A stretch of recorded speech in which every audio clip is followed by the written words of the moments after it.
Detaching from a narcissist is a very complicated process because it includes experiencing a lot of pain. It includes letting go of all the hopes, the dreams, the future that was promised, and all the desires. It includes cutting the ties with everything that was connected with the narcissist. But nonetheless, it is a very crucial process that every survivor must go through if they really want to move on and heal after narcissistic abuse.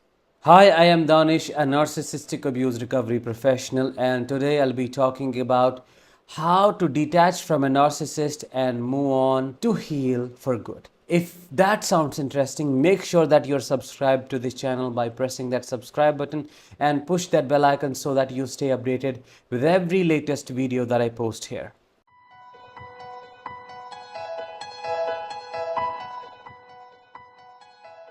So without further ado, let's get started. Number one, let go of the desire to change, heal, or fix them. As an empath, as someone who is caring, kind, affectionate, you may want them to change. You may believe in their potential to change, and because of which you may end up doing more, giving more. You may put in more love, more efforts in the relationship for the narcissist to understand that this relationship could be something else because it has the potential to be. And if you are doing this, you need to stop, because for someone to change, they need to realize that there is something wrong with them at the first place. And after this awareness, they need to put in the consistent efforts to make that change permanent, which does not happen in the case of a narcissist, because they think that everything wrong with them or with the relationship is your fault, is someone else's fault.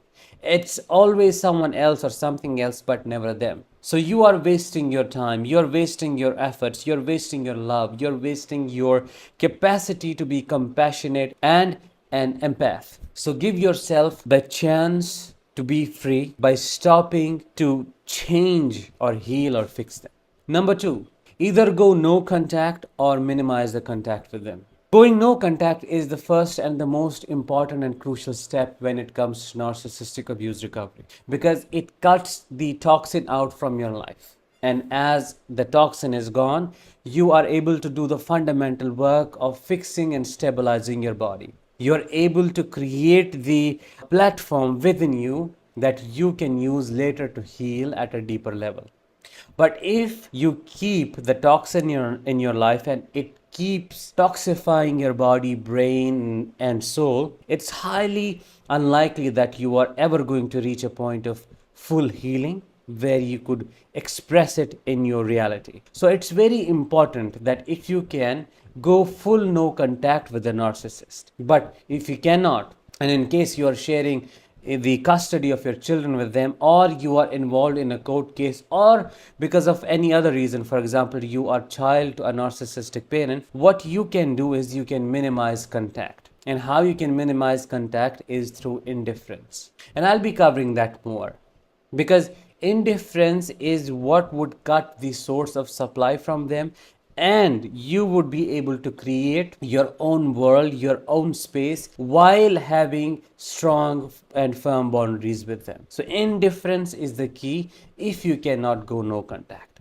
Number third is, do not feed them with your reactions, whether positive or negative. A narcissist thrives on the supply that you have to give them. Your emotions are like the fuel to their deep emptiness. And that is what they gain from you. And that is why they have you in their life. Make sure that you learn how to respond instead of reacting. Because the more you react, the more they are going to have the control over you, and the more you would be stuck in that spiral of narcissistic control. And once you are stuck in reactivity and narcissistic control, you have minimal control over your actions, because you are always in a survival state.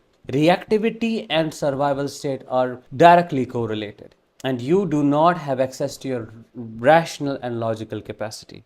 And that being said, it's also important to learn the skills of self regulation, nervous system regulation when it comes to learning how to respond instead of react. Number 4 is stop all the forms of contact with them, be it text, be it emails, be it stalking their social media profiles.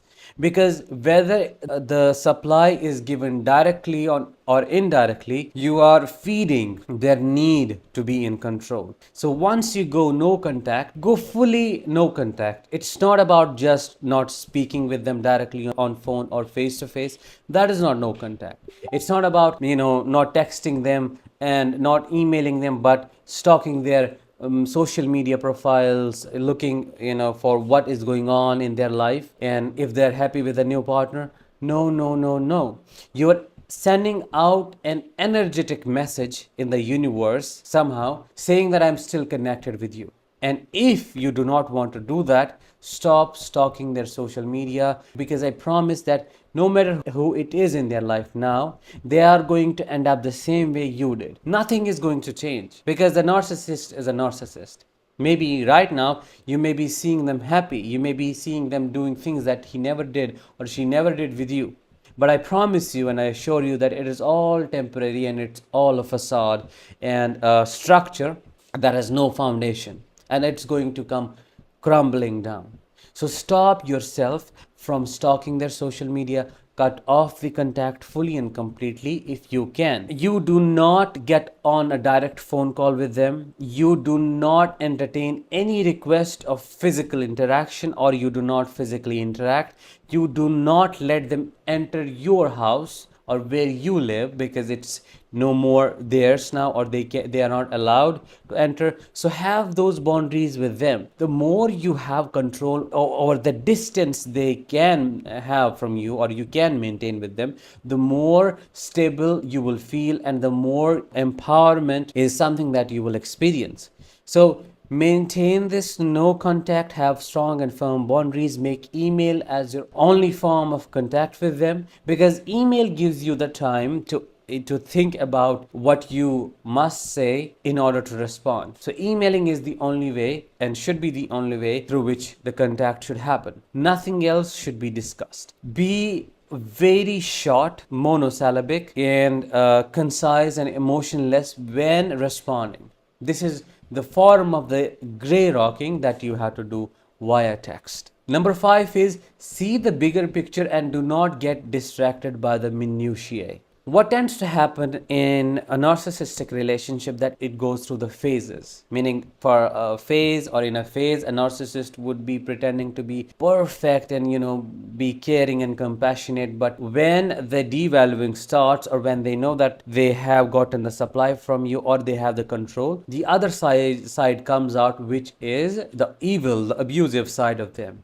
So this transition and this constant up and down creates the trauma bond. Talking about the ups and downs, you can get confused about whether he was good or whether he was bad, whether she was caring or whether she was an asshole. These are the things that you experience, and this is what is called cognitive dissonance. And if you focus on the specific part of their personality, which is what I call minutiae, you are going to get confused, you are going to feel split into two. And when you feel like you're split, you are likely going to feel that you're stuck. So always focus on the bigger picture. And what I mean by that is, look at their personality from distance. It's like imagining that their personality is a big picture from the beginning to the end, and you have to observe the main consistent behavioral patterns. So always look at the bigger picture. Remember who they were at the end of every nice cycle. So that is your key, that is your anchor. Whenever you feel confused, whenever you feel like you're missing them, whenever you feel that the emotion coming up, hold space for it. It's important not to suppress it. Hold space for it, maybe cry for a little time, because it's a loss regardless, but do not be driven by the emotion. Just understand that this emotion is a part of you. And also make sure that you hold the bigger picture in your perception, and then decide everything as per or as according to what you get to know in that. Number 6 is take responsibility of your emotional healing and your needs. Now I'll cover both of them in 2 parts. When you leave the narcissist, you're left with a hell lot of trauma to deal with on your own. You're left with the baggage, the burden that you carry.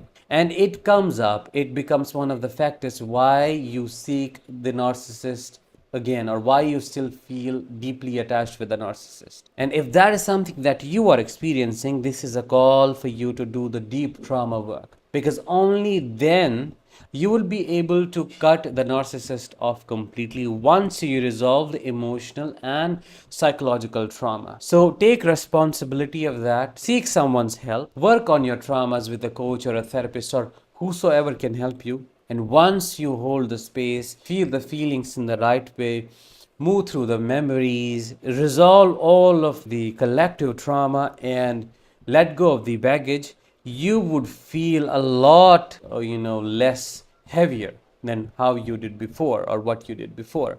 So it's important to take responsibility of your own emotional healing and then work on it. The second part is take responsibility of your needs. Now, what I have seen happening sometimes is that people either reach out to the narcissist or try to get in touch with them again because of the deep loneliness that they feel. Now, as a human, it's your need, your basic need to feel the connection or to stay connected with others. You cannot exist alone. That is not how you have been created, and which is unfortunately what the new self-help culture teaches us, to be completely ultra self-independent and self-love and stuff. That is important, but do not miss the other aspect of it, which is the love is experienced through someone else also. They play a role there for you to know how it means to, or what it means to experience love through someone else, which is why it is important, or it has such a big impact on you if you experienced childhood abandonment and trauma, because that is the first point where you get to know and understand what it means to be attached and what it means to experience love.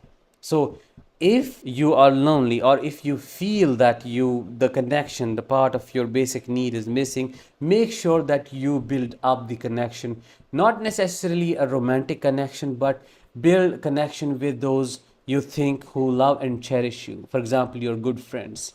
Have people in your life. Do not isolate yourself, because isolation is one of the main factors that would push you to connect with a narcissist again, because you would then think maybe staying in touch, or being in touch, is far more less painful than this loneliness. So stay in touch, do not isolate yourself, build good connections, talk with people, connect with them, express yourself, and do not emotionally attach yourself with the narcissist out of your loneliness. I hope that I was able to help you to understand all of these different points in as depth as possible. Now, if this has been something that has helped you today, please make sure to leave in the comments below to express how it helped you. I would be really grateful for that. I'll see you, or I'll talk with you in the next one.